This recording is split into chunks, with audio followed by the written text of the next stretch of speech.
Have you ever tried to resolve a conflict only to have it resurface again and again? That's because many of us address the symptoms rather than the root causes. Imagine trimming the leaves of a weed instead of pulling it out by the roots. The problem doesn't go away, it grows back stronger. In this segment, we're going to dig deep into identifying the root causes of conflict. By understanding what truly drives disagreements, you'll be equipped to resolve them effectively and prevent them from recurring. Resolving conflict starts with one simple truth. What you see on the surface is rarely the full story. Most conflicts are fueled by deeper issues, unmet needs, misaligned goals, or underlying fears. To resolve conflict, you have to uncover these hidden layers. So let's explore the tools and strategies you can use to dig deeper and get to the heart of the matter. The first step to uncovering the root cause of a conflict is asking the right questions. Curiosity is your most powerful tool here. When you take the time to ask thoughtful, open-ended questions, you create space for deeper understanding. Let's put this into practice. Imagine a team member is upset about a last-minute change to a project. Instead of jumping to conclusions, you might ask, "What's bothering you most about this change?" Their response could reveal concerns about workload, feeling excluded from decisions, or even anxiety about meeting deadlines. Once you know the real issue, you can address it effectively.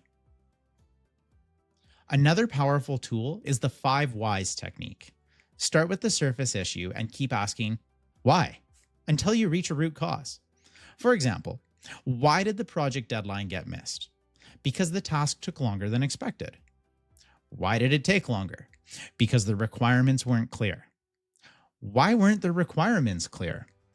Because there was a communication breakdown. By the 5th why, you've identified the real issue, a lack of clear communication. Emotions play a huge role in conflict. Often people's reactions are less about the surface issue and more about how the situation makes them feel. When you pay attention to emotions, you gain valuable clues about the root cause. Empathy is your greatest tool for understanding emotions. When someone is upset, try to put yourself in their shoes. Ask questions like, how does this situation make you feel?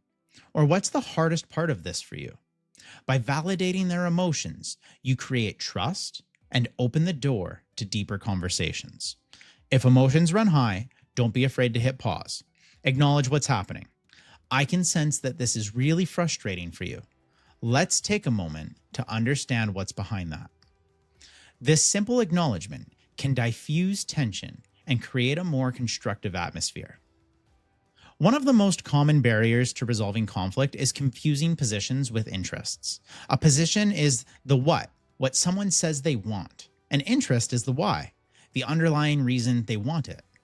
To uncover interests, ask probing questions like, what's most important to you about this? Or, what would success look like for you in this situation?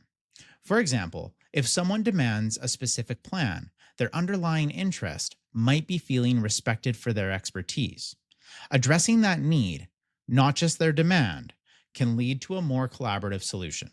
Once you understand interests, you can focus on creating solutions that satisfy both sides. Instead of treating conflict as a win-lose scenario, look for ways to align interests.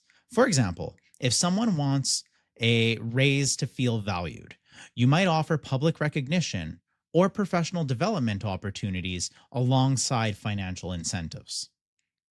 To truly resolve conflict, you need to go beyond the surface by asking thoughtful questions, recognizing emotional triggers, and distinguishing between positions and interests. You can uncover the root cause of disagreements.